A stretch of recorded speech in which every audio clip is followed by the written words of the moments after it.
Magandang araw mga kaibigan. Ito, may bagong post si Teo Moreno 13 minutes ago. Tungkol ito sa post ng SMNI, source nila si Attorney Sal Panelo, na pinawalang bisa ng Court of Appeals yung pag-absuelto ng kaso ni Attorney De Lima related sa pinagbabawal na gamot. Na-absuelto siya ng Regional Trial Court. Kaya lang itong kaso na ito inakyat sa Court of Appeals. According to Attorney Sal Panelo, pinawalang bisa.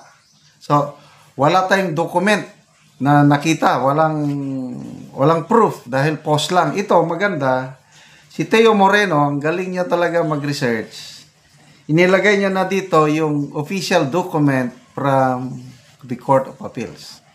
Nandito, ibasa ko mamaya. I-attach niya dito. Basahin ko Found, sabi ni Teo, found in the Court of Appeals website in a decision dated April 30, 2025. So, bago lang, no?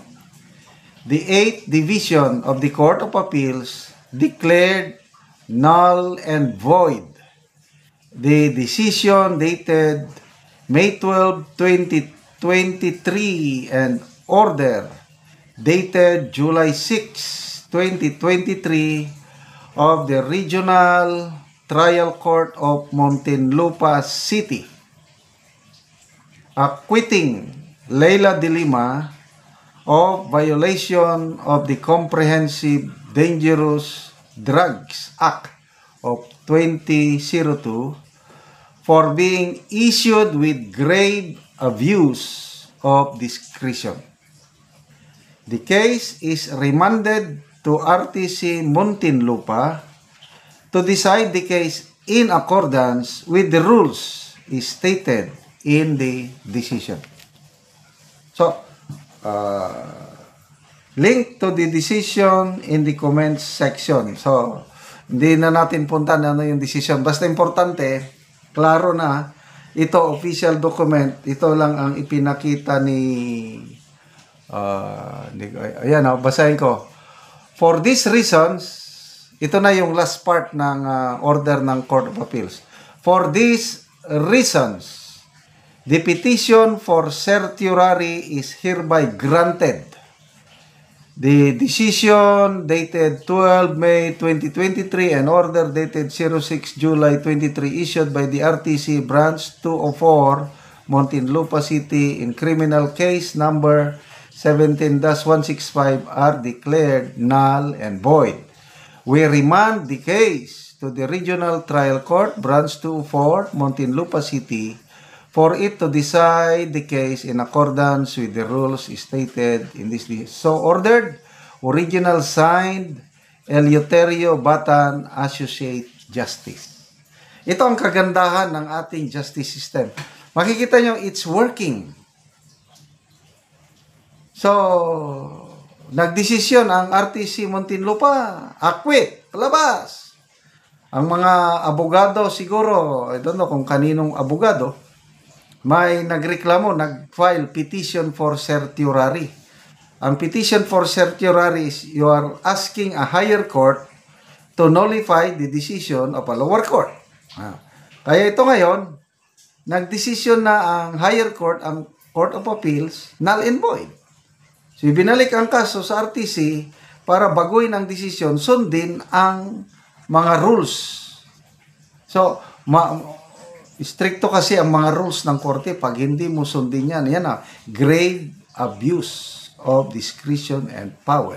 So, in a way, nakakaya, napahiya yung judge sa RTC kung inal in void ng higher court yung decision mo. Kaya, lesson din ito sa mga judges, ano? So, magbasa tayo sa mga comments. Case status in Koream. Flores Vori, excited via to siya panel 11. Excited siya na mag-member ng panel kasi inoferan siya ni Speaker Romualdez. Convicted pa pala. Hindi naman convicted. let's be clear, hindi siya convicted. Ano lang, ang pinawalang bisa yung acquittal niya. Ibig sabihin, hindi pa siya totally set free. May kaso pa rin.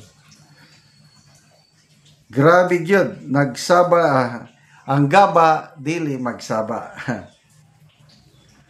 Kaya pala, video call lang lagi siya.